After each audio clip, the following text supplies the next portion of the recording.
साथियों, धर्म देश के लिए सबसे भयंकर विषय है। सदियों की गुलामी के बाद 1947 में हमारे देश को आज़ादी मिली और हम अन्य स्वतंत्र राष्ट्रों की भांति स्वयं अपने भविष्य का निर्माण करने लायक बन गए। लेकिन क्या गत 70-72 वर्षों में हमने सचमुच उन्नति की ओर कदम बढ़ाया है? आज़ादी से पहले तक तो हम अंग्रेज़ों को अपनी उन्नति में बाधक बताकर अपनी जिम्मेदारी से मुक्त हो जाते थे, लेकिन आज़ाद हो जाने के बाद हमारा यह बहाना चल नहीं सकता। हमने अपनी जिम्मेदारी को कहाँ तक सही ढंग से निभाया, आइए इस पर विचार करें। हमारा देश धर्मप्राण देश कहा जाता है। दूसरे शब्दों में इसका अर्थ यह हुआ कि हम धर्म और रूढ़ियों के दास ही नहीं, दासानुदास हैं।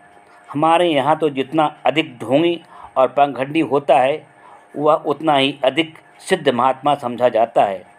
धर्म रूपी दीमक ने हमारे समाज को इतना खोखला कर दिया है कि धर्म के नाम पर लोग नीच से नीच काम करने में हिचकते नहीं।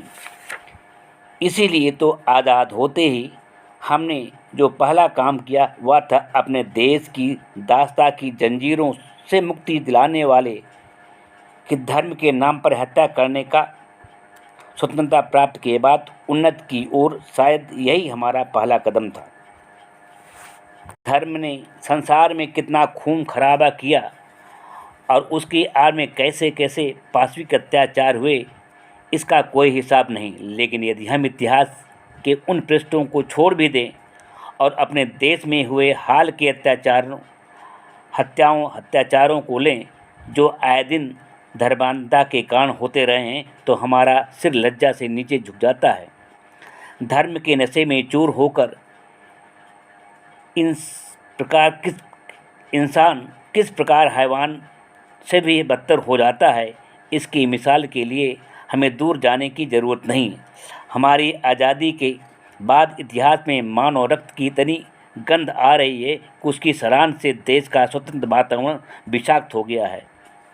किसी दूसरी विद्वान ने धर्म की तुलना अफीम से की है, लेकिन धर्म को शराब कहना अधिक उपयुक्त होगा। अलग अलग शराबों की तरह अलग अलग धर्मों का अलग अलग नशा होता है।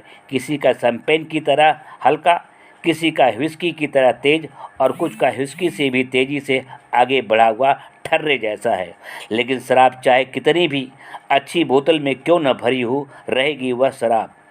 सबका लक्ष्य एक ही रहेगा, मनुष्य को अचेतन करना, अर्थात उसकी मानसिक स्वतंत्रता को छीनकर उसे रूढ़ियों का दास बनाना। फिर हमारे इस विशाल देश में जहाँ एक दो नहीं अनेक भट्टियाँ चालू हैं, वहाँ लोगों को किसी न किसी शराब में मदहोश देखना स्वाभाविक है। अभी मुल्क का बंटवारा हुए ज़्यादा दिन नहीं हुए, हमने अपनी आँखों से देखा धर्म की तेज़ सुरा पीकर किस प्रकार इंसान हैवान से भी नीचे गिर गया। किस प्रकार धर्म के नाम पर लाखों असहाय बूढ़े बच्चे तक बरसाती कीड़ों की तरह मार डाले गए और किस प्रकार धर्म के नशे में हजारों स्त्रियों के साथ ऐसे घृत अत्याचार हुए जिन्हें देखकर क्रूरता भी शर्मा जाती है। वर्तमान में जो है गुजरात का उदाहरण मौजूद है।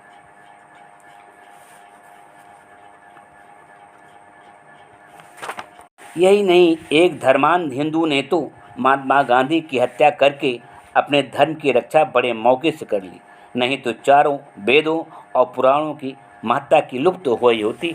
ऐसी ऐसी बातें लोग करते हैं। जिस प्रकार अंग्रेज़ों के ज़माने में उनके प्रशंसक लोग रेल, तार और स्कूलों आदि को दिखाकर देश की उन्नति का ढिढोरा पीटते थे, उसी प्रकार आज भी नहरों, बांधों, पुलों, सड़कों आदि को दिखाकर हमारी प्रगति का ढिढोरा पीटा जा रहा है। भाई, कहने का आशय यह नहीं कि देश ने किसी दिशा में उन्नति नहीं की। देश ने उन्नति की है और इतने थोड़े समय में इतनी अधिक उन्नति की है जिसकी हम आशा भी नहीं करते। लेकिन यह उन्नति बहुमुखी न होकर केवल निर्माण आदि कुछ योजनाओं तक सीमित रह गई। हमने कंक्रीट की सैकड़ों हज़ारों किलोमीटर लंबी सड़कें बना दी, हज़ारों स्कूल खोल दिए, 50 बांध बनाकर गांव-गांव तक बिजली पहुंचा दी, लेकिन हमने अपनी मानसिक उन्नति के लिए क्या किया? क्या इस पर भी कभी विचार किया गया?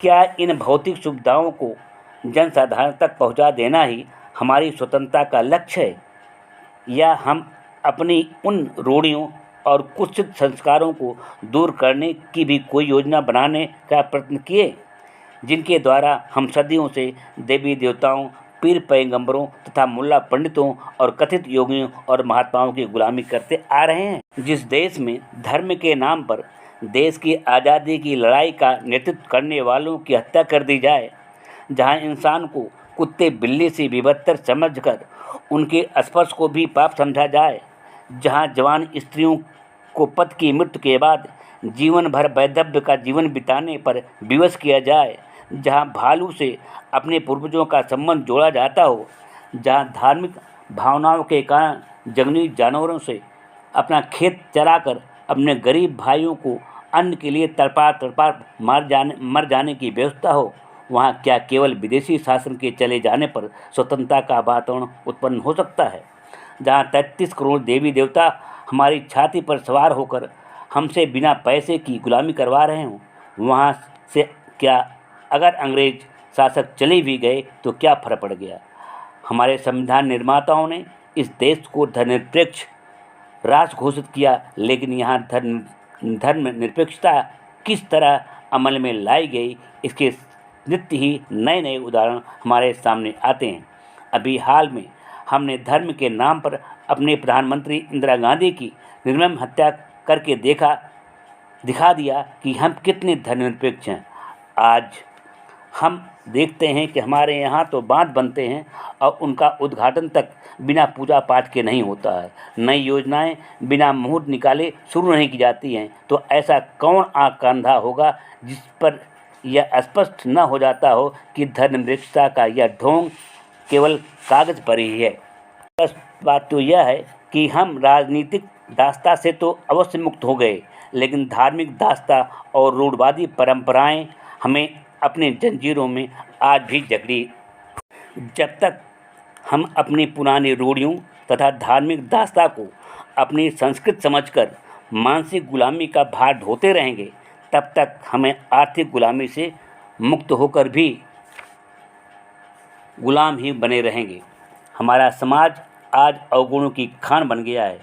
इसे अंधविश्वास, संकीर्णता, हठधर्मी, पोंगापंथ, पूर्वाग्रहों के अलावा धर्म और ईश्वर ने ऐसा दूषित कर दिया है कि वह स्वतंत्र मानव के रहने योग्य नहीं रहा।